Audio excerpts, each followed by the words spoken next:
could see the oil seeping out from under this seam at the bottom of the furnace below the burner.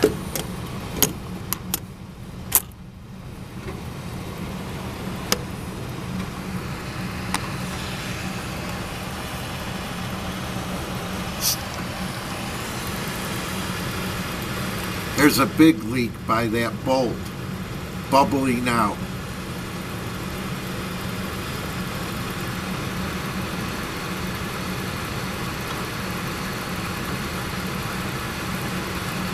Now, why would it be leaking?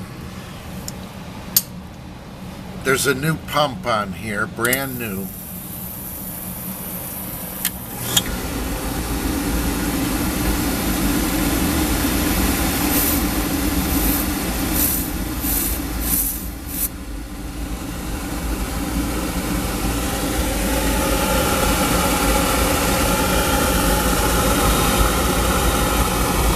See oil splashing around inside this area. I don't know if it's coming from the gun assembly or not. Any help would be appreciated. Thank